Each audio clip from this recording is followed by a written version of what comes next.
So yeah, thank you for giving me the chance to talk today, and I really appreciate it doubly because I know that everyone's workload is extortionate right now. So I felt like we needed a bit of positivity in our lives, so I've called this talk Casualisation Moving Forward, and I'm going to end this talk with a solution and some things we can do to help. A couple of caveats about the talk. I'm going to talk a lot about early career researchers, but I mean that in the most inclusive way possible. These issues affect everyone on a casualised contract. This is focused towards higher education, and I am going to focus it more towards research, but I think the underlying issues do apply to other casualised workers in higher education, including support staff, teaching fellows. I'm also going to talk a lot about my own experiences, mainly because they're my experiences to share, but they're by no means unique and by no means the worst. So just bear that in mind. They're there for examples. So first of all, what is casualisation? The easiest definition is any form of insecure employment contract. And the crux of the problem is that with that, you get fewer rights, less power, and less job progression. So I'm going to talk briefly about the known problems in casualisation, but I think we all know about the known problems. So I want to focus the talk on all the niggly bits that go with casualisation that rarely get spoken about. And I kind of liken this to structural discrimination. For example, we all know what sexism is, and we can all see what overt sexism is and point it out. But it's actually the everyday lived experience of sexism, the little microaggressions, the tiny comments, the people treating you slightly different. They're the things that grind you down on a day-to-day basis. And I think they're the things in casualisation we need to start talking more about. But to start with the known problems. Now, these are statistics from the University of Aberdeen, and they were correct the last time we went on strike earlier this year. So they might be a bit out of date. But Aberdeen, we employ 38% of our staff on insecure contracts, which is actually pretty good for the industry, for the sector in the UK. But, you know, academia is a career industry, and I'm not really sure of any other industries that would be proud of this statistic. So it's certainly, we can be glad we're not in the worst place, but I don't think we should be content that this is over. To break that down further, we have 47 people on 0-hour contracts, 163 people on guaranteed minimum hour contracts, and these are being grossly abused and not at all applied for the purpose that they were intended. 40 people on fixed-term contracts and 411 people on project or activity limited contracts. And I imagine that number's gone down now, not because we're solving casualisation, but because the university have got rid of the casual staff. We've also had examples of people being on rolling contracts for nearly the entirety of my life, and the university uses loopholes to get out of regulations that are meant to stop that. To break this down even more, about half of our teaching fellows are precariously employed. 82% of our research assistants, 83% of our research fellows, and you can see I'm not very happy about that, and 98% of our teaching assistants. Now, teaching assistants, I appreciate, are typically sort of PhD students who are doing a bit of work to supplement their studies, so perhaps they don't need a fully secure and permanent contract. What I think we can agree on is that you should have the most secure contract appropriate for your position. At the moment, the default is a particularly precarious contract, so I think we can improve that contract. So that statistic of 98% might not necessarily have to change very much, but the circumstances surrounding that statistic can certainly be improved. An issue I had at Aberdeen is in meetings with senior management, certain members of staff had a very cherry-picked definition of casualisation, and they didn't think that most of the teaching and research staff were casualised. And the example they gave were that undergraduate students working in a coffee shop were casualised staff, the research fellows weren't casualised. And I think they're doing that to try and underplay the severity of the problem. And this is more of a satirical point, but it's got a really dark undertone to it, is that we've got no money to stamp out precarity, but £661,000 for our ex-principal's gardening leave. And again, Aberdeen isn't the worst for this, but we see this consistently across the sector. We've got unlimited money flowing to the top, while the people at the bottom who maintain the university's prestige and reputation are constantly struggling. So I think we can agree this is just awful. It's reputationally damaging. I know we don't like university rankings, but our funding is determined by that, so we have to succumb to them somewhat. And teaching does come up in Aberdeen's NSS scores. And our working conditions are students' learning conditions. It's not just fancy rhetoric we have on strike. But if I've only got 48 hours to plan a lesson, and on top of that I've got to run a trial, I've got to meet participants, I've got to deal with my own admin, the students aren't going to get the best learning experience. But most importantly, this is bad for our well-being. So let's talk about some of the peripheral problems that go with casualisation. And I want to start by talking about PhD students as the forgotten early career researchers. By definition, they're in the early stage of their research career, but often when we talk about ECRs, we only talk about employed ECRs. And I think this definition needs to be expanded to include PhD students. PhD students have this student title, which is a legal title, but they're actually the most precariously employed ECRs because they don't have an employment contract. So they've got a whole host of other issues to be dealing with. And a lot of their problems overlap with employed early career researchers, but they've also got unique issues that they have to deal with. So I want to talk about some of those. And the first thing is that their high workloads are brushed off. And I know this is an endemic problem. This isn't unique to PhD students, but the circumstances surrounding that are uniquely different. And I want to give my own example. During my PhD, I typically worked somewhere between 70 and 90 hours a week, quite often worked 7 days a week. At one point, I worked in 3 months, I had about 3 days off. During that time, I lost 25% of my body weight. And at Christmas, people in academia and outside of academia, they would all comment and say, oh, look, you've shrunk, where have you gone? And I would say, oh, I'm really stressed, I've just constantly been working, I've always been in the lab, I'm barely sleeping, don't have time to eat. And I would literally get laughed at, and people go, haha, you're a student, you don't know what hard work is, it's not that bad, when they visibly stressed I am. As a postdoc, my last postdoc, I worked on average about 60 hours a week, and on top of that, I did about 5 or 10 hours a week of my own stuff, sort of writing papers and stuff. And when I told people about that, particularly outside of academia, they would be disgusted at the flagrant exploitation I was going under. But I thought, hang on, I worked much harder in my PhD and you laughed that off. So I think we really need to appreciate PhDs work really hard, and quite often harder than a lot of employed early career researchers. And the solution one thing we can do to help this is really ask about workload. If you're a supervisor or a mentor or a friend, we need to really start asking about this.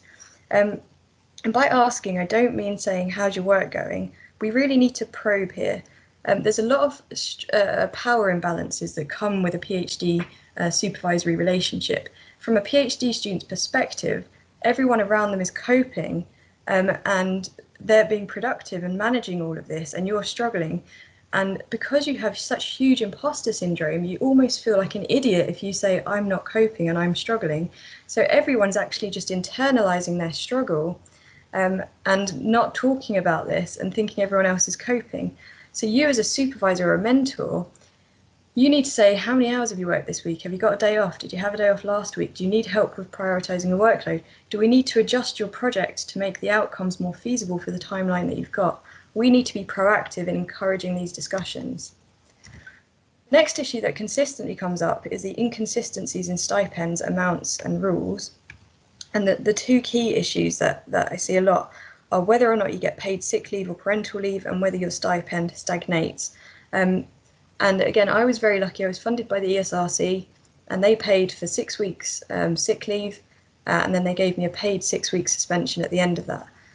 At a similar time, one of my friends had surgery. Their funding agent didn't allow for that. So during her recovery, she was in the lab at her desk, working through her PhD, trying to recover from major surgery.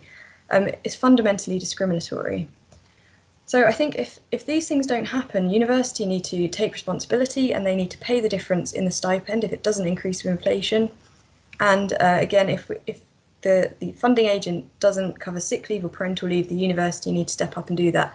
And if the university have some responsibility to do that, they might then say to the funding agents, hang on, you need to treat your PhD students with the respect they deserve as humans. Along with this is we got this awkward student status post-submission. So once you've completed your PhD, submit it, and then you've got to wait for your exam. And during that waiting time, you're registered as a student. And I know Aberdeen has a deal with the council, which I think is quite helpful, but not every university has this. And the main implications is that all the time you're registered as a student, in most places, that means you're not eligible to apply for benefits. Now, recently, universities have been on a mission to encourage lower income students to enter the academy. And yet we're in a very middle class system where no one really knows about the benefits system. Really simple things like it takes 5 weeks to get your first payment. So this could really be a lifesaver for some people. And I'm not really sure what the solution is, but I think on an individual level, we can all do our bit by learning a little bit about how benefits works, And I don't know whether we can have discussions with admin about changing the student status so that all students can apply for benefits after they submit their PhD if they need to. It's a discussion that needs to be had. Of course, with this student status, it means you've got no legal rights and therefore the university's got no accountability. And that the key issues that come up consistently are poor supervision, poor facilities and poor office space. Now, supervisors, in fairness, don't often get training to be a supervisor, so we've got some leniency there. But there are flagrant examples of abuse, physical and sexual abuse even, where it's led the students to leaving their PhD or leaving the university without their PhD because they cannot stand that abuse anymore. And although this does happen with staff as well, it's a much bigger fight when it's against staff. At the moment, supervisors can get away with this a lot better. Equally with facilities, I personally felt like my University of Bath lied to me when they accepted me as a PhD student because we did not have facilities for all the students to be doing their research in optimal conditions. And I think, well, why did you accept us onto the course if there's not enough facilities for us to do our work? And it ended up being very, very stressful. We can't move our deadline, so we end up making it work, compromising our methods, sharing the lab, and it's all very messy and stressful. On top of that, office space consistently comes up on whether we should hot desk PhD students. Personally, we've all got our way we set our desk. It's not nice to disrupt that. Logistically, it's very difficult if you've got particular software, if you've got confidential data, you shouldn't keep moving that around. And equally, it can be discriminatory if you've got a disability. And I think the problem is that whenever these issues come up, we frame them in ways of how do we sort out facilities and office space, when actually we need to flip the framing and say, well, why are we recruiting this many students? We need to stop recruiting students. This brings me to the postgraduate charter. This is something I tried to introduce at Bath and it got rejected, but I'm very, very happy that Aberdeen are at least considering it and looking into the logistics of this. The crux of the postgrad charter is that students get the same rights as staff. So if staff get free printing, students get free printing. If staff get guaranteed office space, students get guaranteed office space. If staff get guaranteed facilities as they are legally required to have to do their job, then students also get guaranteed that. But what makes this different from regulations is that it includes university accountability. So an example would be if a student can demonstrate a lack of lab space delayed their project by 6 months, the university will pay their stipend for another 6 months and their fees so that there's as little detriment as possible to that student, so they're not damaging their mental and physical health in order to finish their PhD in that deadline. Now, speaking to Aberdeen, there are some logistical and legal issues that they have to work out around this, so it's not as easy as I perhaps initially thought. But if you think this is a good idea, make sure you let people know and support this in principle, and hopefully something good and positive with university accountability can come out of it. This leads us on to experience in academia, and one issue that we've really got in the academy is we don't value our labour in market terms, and I realise it's very, very uncomfortable, but we're in a marketised system, so we need to start getting comfortable with exploiting that system. And an example I'm giving here is co-supervision. So during my PhD, I co-supervised 10 undergraduate students. I showed them what to do in the lab. I supervised them in the lab. I had a bunch of admin organising what they were doing in the lab. I helped them with theory, data input, data analysis. For some of them, their actual supervisor only met with them 3 times. Now, in theory, that supervisor had that factored into their workload model, so they essentially got paid for that time. I wasn't formally a co-supervisor, I didn't get any formal recognition and I didn't get pay. It was a great experience, but it was fundamentally exploitation. And what we often forget is that you can have experience without exploitation. And in this system, all that requires is payment. And I found if you really push for someone to pay you and they want you to work, they will find the money from somewhere. So as uncomfortable as it is, marketising your labour, I think it's essential, particularly under this system. That leads us to this fine balance that we've currently got. In a marketised education system, universities have essentially got 2 jobs. One is to be cheap and save money and make money, and 2 is to be prestigious on the world stage. And PhD students effectively fulfil these requirements really, really well. To give an example, my 4 years MRes and PhD, so my stipend, my fees and my research training support grant for 4 years was cheaper than my 1 year as a postdoc at Aberdeen. PhD students are very cheap. On top of that, they do teaching for much cheaper, and they're very active people. They do lots of public engagement, knowledge exchange. They have really great research output. So they're really good for the university, and we can see that the university knows this. In the last sort of 5 years, lots of universities have opened doctoral colleges to support PhD students. I think these could be great things, but at the moment I think they're actually detrimental to our progress in the academy. Because what's happening is we're getting too many PhD students graduating and not enough postdoc positions for them to take. Now, I appreciate that not every PhD student wants an academic career, and that's absolutely fine, but I think if you're studying for a PhD, it shouldn't be an unrealistic aspiration to have an academic career, and at the moment it is an unrealistic aspiration because there just isn't enough jobs for everyone. So a solution here is to hire postdocs and not PhDs. And by this, I don't mean it too literally. I think we need to really consider why we're hiring a PhD. In my mind, a PhD is a learning experience of discovery. And I think you should go into your PhD with an idea, you experiment, you learn different methods, you try different things, you mess up, you make mistakes, you start again, you maybe even change direction, and at the end of your PhD you might not have even have any tangible outcomes, but you've had this fantastic learning experience that will make you a great researcher. A postdoc, on the other hand, is primarily a doing experience. There's a hard outcome and a hard deadline that needs to be met. And secondary to that is a learning experience, but you just essentially need a competent person with the right skills to do the job. And at the moment what I see is too many PhD students doing a postdoc's job. They're projects with hard outcomes and a hard deadline, and there's very little scope for deviation or critical thought around that. They just have to do what they're told. And I don't think that's a very productive PhD. So we really need to start considering why we're hiring PhDs instead of postdocs. Now, because we've got this oversaturated market, the competition becomes incredibly tough. So we have to do everything we can to make sure we stand out in this crowded market. And that puts on a lot of pressures for PhD students and other ECRs. So as well as completing our PhD or our postdoc or even our teaching fellowship, we're expected to have publications, collaborations, teaching and a teaching experience of knowledge exchange and public engagement, funding, and on top of that, this ridiculous abstract concept called impact, which makes no sense. Now, this is all well and good, and this is absolutely achievable, but the problem is the universities put these barriers in the way, which make this incredibly unachievable for a good set of people. Now, I want to acknowledge here there is a group of people who are able to manage all of this, and they do it really successfully, and my hat goes off to them because I can't cope with that level of stress anymore. And I'm going to make a broad generalisation, and there are obviously ample exceptions, but I particularly see this in STEM, is that the people who can cope with this level of workload are typically white, middle class, able-bodied, cis-het men. And that means we're getting a very homogenous group who are successful in the academy. And that homogeneity is not good for diversity of thinking, and diversity of thinking is what brings us our most creative and innovative ideas to produce knowledge. So I would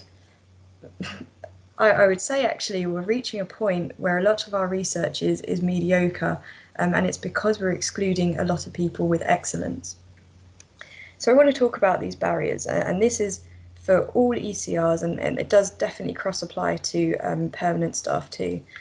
The first issue, though, is we've got a time problem, and the problem is that PIs who plan the projects for PhDs and postdocs haven't normally done research in years, so their view of timelines is often very, very skewed. And I think a solution here is that we need independent review, not by their friends. I've seen friends review each other's work and they just go, yeah, really good, mate, carry on. Ideally, we want this to be the postdoc who's involved in the project to be involved in this review, and I'll explain how we can do that later. But I just want to give an example. My postdoc at Aberdeen, it was laid out on paper as 5 participants a month for 9 months to get 45 people done.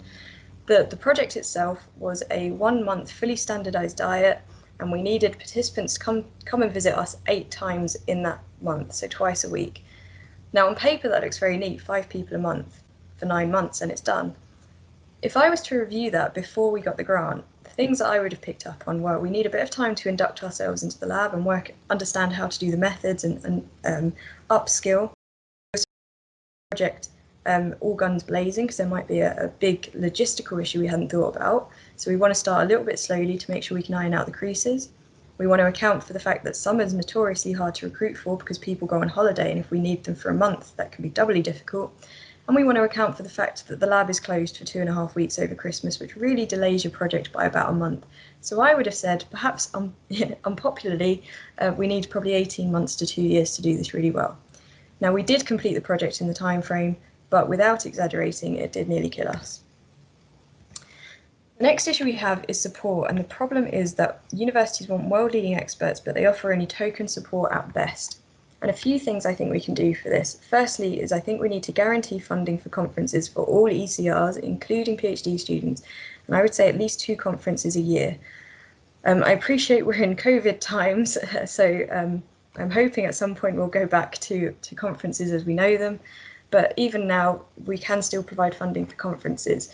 And just to give an example, and I might be a bit of an outlier, but just to give an example of the power of conferences, because I don't know how many people are missing out on these opportunities, but I went to a conference in my first year and it led to a chain of events, which meant by the end of my first year of my PhD, I already had an international reputation. Nearly all the top researchers in my field knew my name.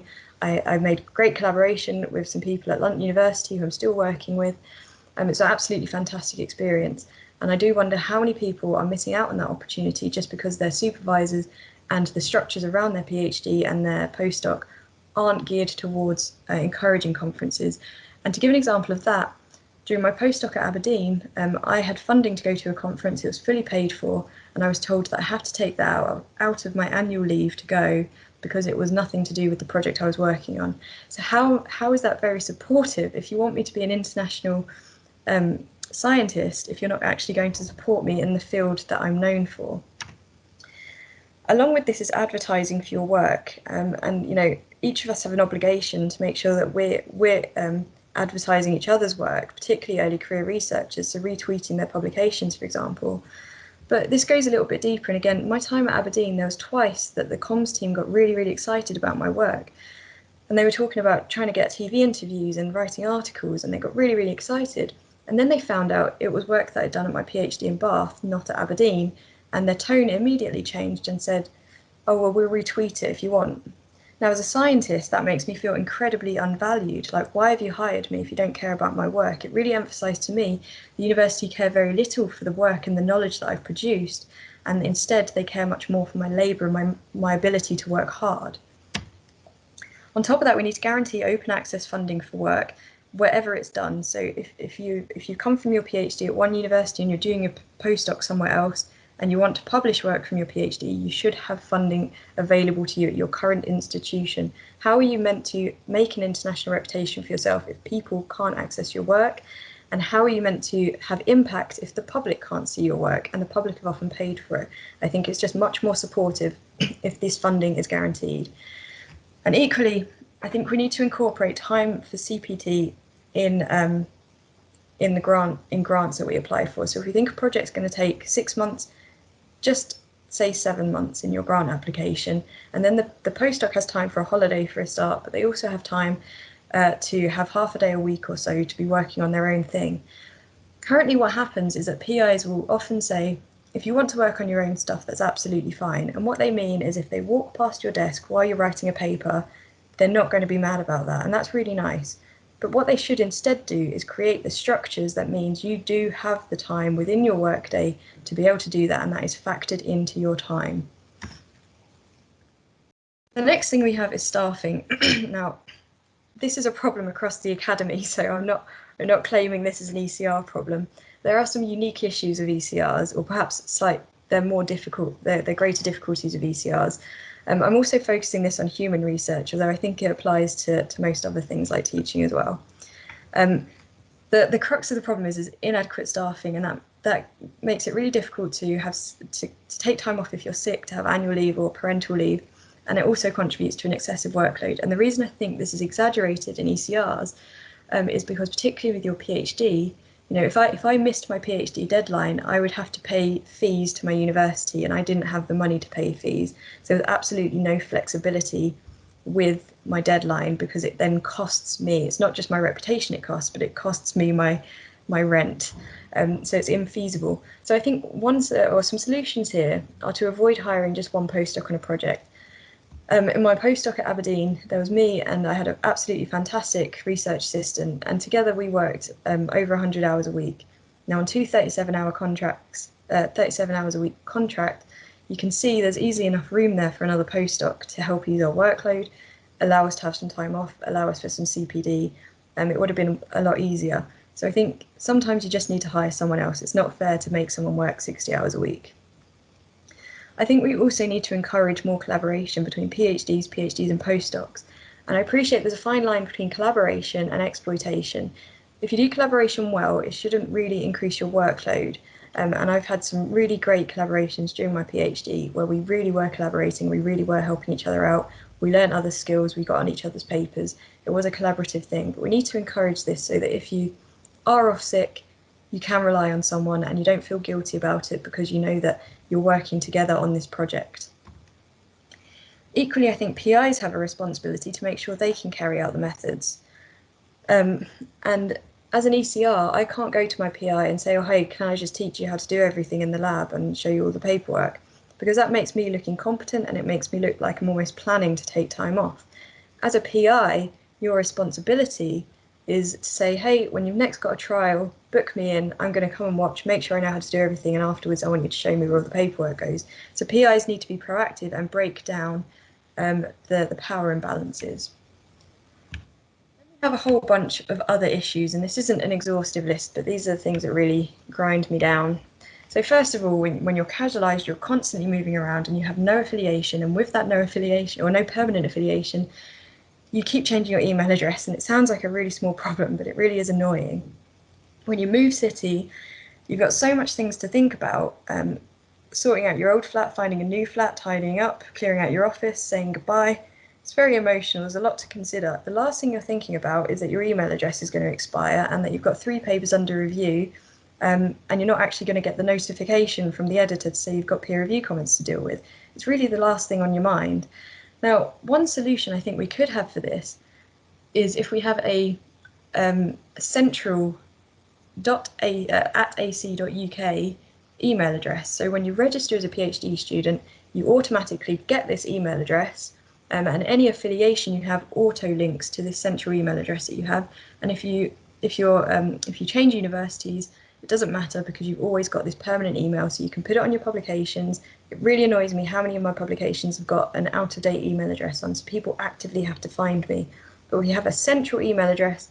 I can put that on publications, I can sign up to journals, I can put that on my business card. It makes my life just that tiny bit easier. There's also a lot of time wasting that goes with constantly moving, because every time you move, you have to be inducted, and that takes sometimes weeks to do properly. And on top of that, it's a lot of energy wasting. You say hello to your new team, you start to learn how to work with each other, and you gel with each other, and then all of a sudden you have to go and you start the process again. And on top of that, with casualised workers, you get huge disparities in contracts and practices even within schools. And to give a really simple example, my PhD, me and my friends who shared an office taught exactly the same class on exactly the same module to exactly the same year group. My friends got free printing and I didn't. So that's the level of disparities we're talking about. Every university, all the unions at universities I know about, they're always talking about how we need to find best practice and apply that across the school. And I really think that's such an important thing we need to start doing. But the most annoying thing is because you're constantly moving around and you don't have a permanent affiliation, it's really hard to apply for grants. And there are a few exceptions, but broadly speaking, most grants require you to have a permanent affiliation. And even ECR grants, so I've seen about 6 or 7 grants in the last 18 months that have been specifically for early career researchers, and all of them have required you to have 1 year left of your contract in order to apply. And most ECRs are employed on a 6-month to 2-year contract, so they're already excluding a huge group of early career researchers. Now, there's been some solutions that have been floating around about this, and one that comes up quite often is that you put a permanent member of staff as the PI on your grant application, and you put yourself as the co-PI, and everyone in your field will know that you're the PI, but just on paper, there's someone else as a PI. And that sounds very neat in theory, but I'm just going to give 3 examples.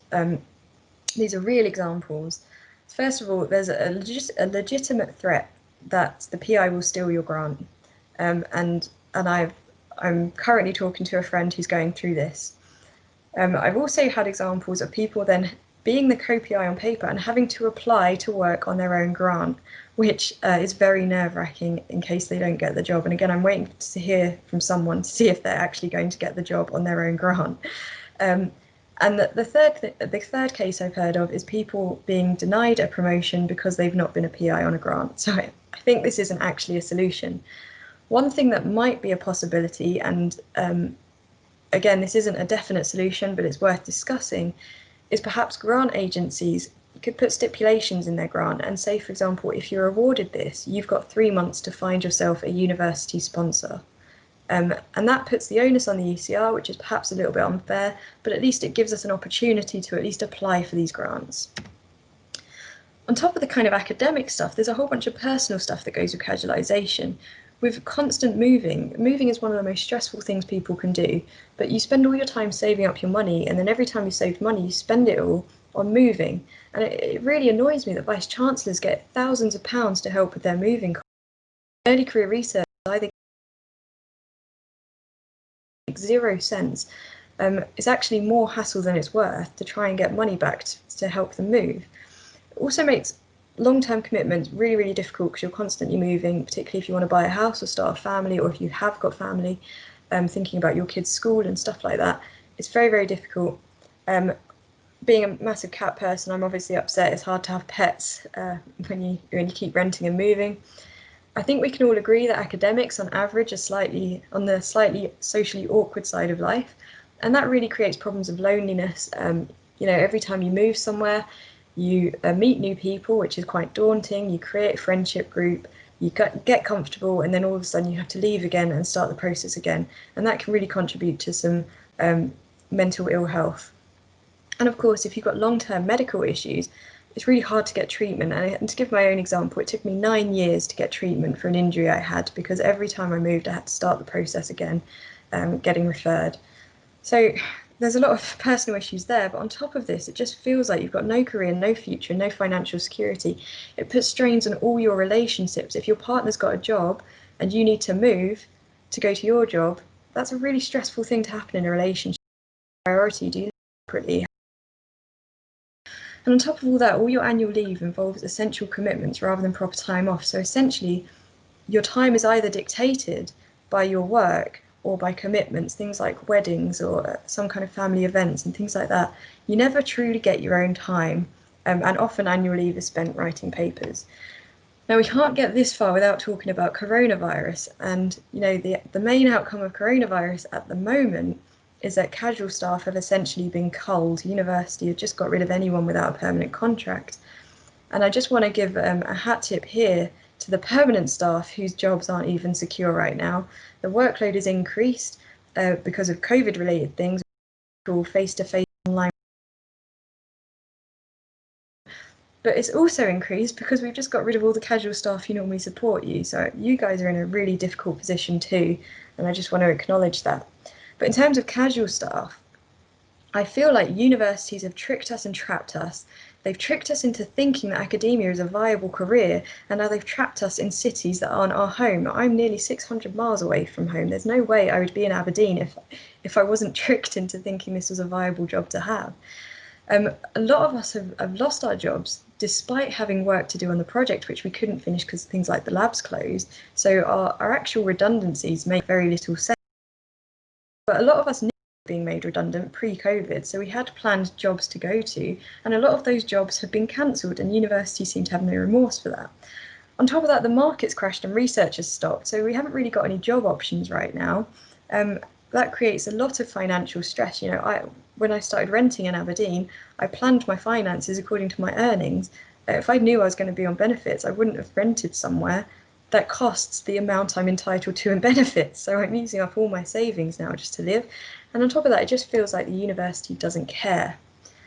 Now, this leads me to the most important point of this talk, and I appreciate I've waffled, so if you phased out, I wouldn't blame you, but please pay attention to this, because this is, if you remember nothing else, just remember this, is that all of this is net humiliating. You spend 6 to 10 years in training, you get into tens of thousands of pounds worth of debt, you sacrifice your social, physical and mental well-being, and at the end of it you've got no money, no job, no direction and no pension contributions. Before I came to Aberdeen, I had 6 weeks of unemployment, and I said to my friends, I can afford to live for 6 weeks, and after that I can no longer afford rent. So I actually got the job literally at breaking point. And I was so lucky. I have such a good network, so many wonderful friends and family who all said, I've got a spare room or I've got a sofa and you're more than welcome to stay with me. And I'm truly privileged to have such a wonderful network. But do you know how humiliating it is to be in your late 20s or your early 30s and to have to resort to sofa surfing? Do you know how humiliating it is to sign on to benefits when you have a PhD, when you've produced knowledge? Do you know how humiliating it is to think that if I took a job in Sainsbury's 10 years ago, I would have more job and life security and be more appreciated for the skills I have? It's all humiliating. And this leads me to the second most important point of this talk, is that all of these issues disproportionately affect those with protected characteristics and those with or from lower income backgrounds. Academia has a huge problem with discrimination. Sexism, racism, classism, ableism, you name it, we discriminate against it. And casualisation embodies these problems. If you are a black woman with a mental health problem from a lower income background, these problems are exponentially going to affect you harder than the white middle class man. And you're more likely to be in that position as the black female with a mental health problem from a low income background. So it's a really frustrating position to be. So is there a wider solution? And yes, there is. And this is not a stroke of genius on my part. This is stating the fucking obvious. The solution is to hire postdocs on open-ended contracts by default. And I just want to backtrack a little bit here. First of all, we need to start treating PhD students as the early career researchers they are. We need to treat them with the respect they deserve because they work really hard and they've got unique issues that we're just not addressing adequately. We need to address this balance between how many PhD students we're hiring relative to the jobs that we've got available. And then for those we do offer a job to, they need to be open-ended, secure contracts by default. There will, of course, be exceptions such as maternity leave, but the default should be security. Now, I want to talk through this idea. If we do this, PIs and postdocs can work together on grants, and that's good skill development. The grant can be they want to develop, and they can even help improve the lab. You know, ECRs keep up with the literature really well. They're often much more on it in terms of the latest methods. They can actually help the lab develop too. There's less risk hiring new people, and I can imagine being a PI, I'd be shitting a brick if every I got someone new. It must be really daunting. And equally, this is where we can get the postdocs to have insight on the grant application and say, actually, I know you think that will take 9 months, but I think 18 months would be much more realistic. One issue with this is that what happens when there's no active grant? Well, the university will have to cover some salaries at some point, but I actually don't see this as an issue. First of all, postdocs might want a holiday, which is nice, but there's actually never nothing to do.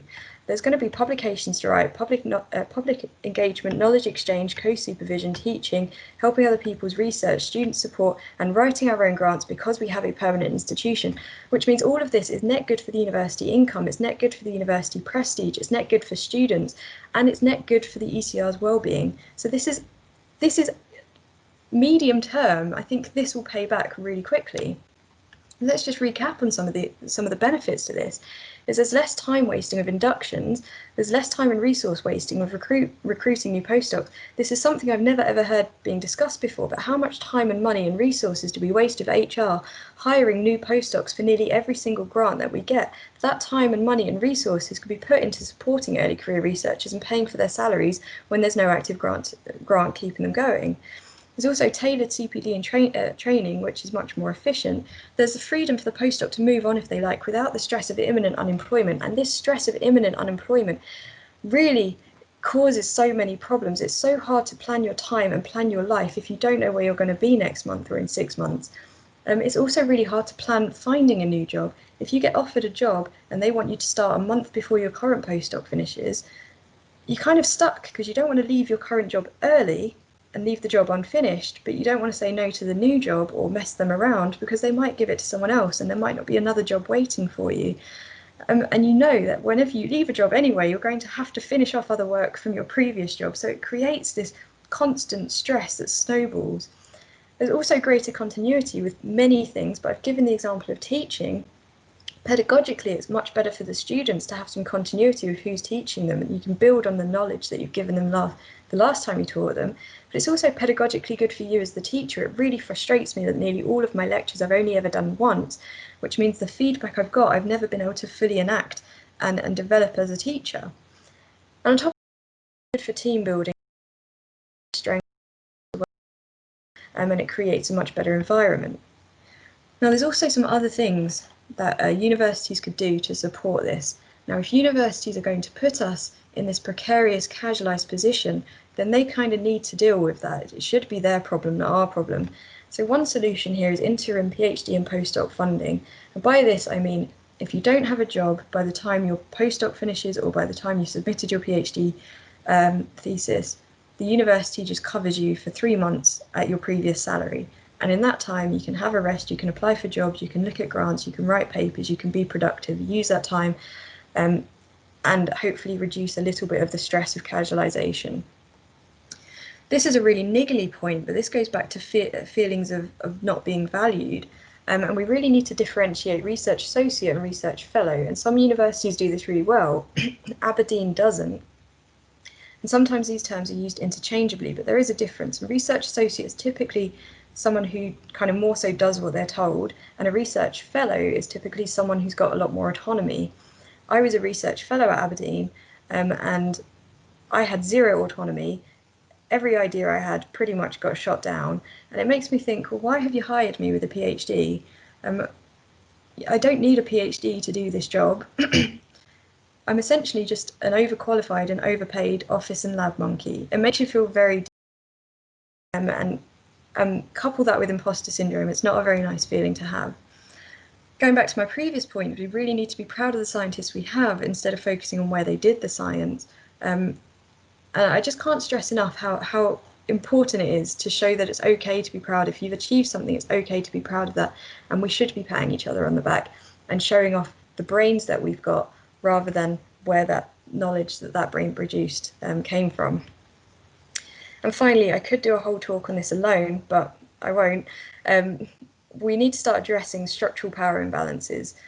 Currently, the status quo gets maintained, and fundamentally, that's not scientific. Our jobs as knowledge producers are to challenge the status quo and make sure the status quo is evidence-based, and we're just not applying that to our working conditions.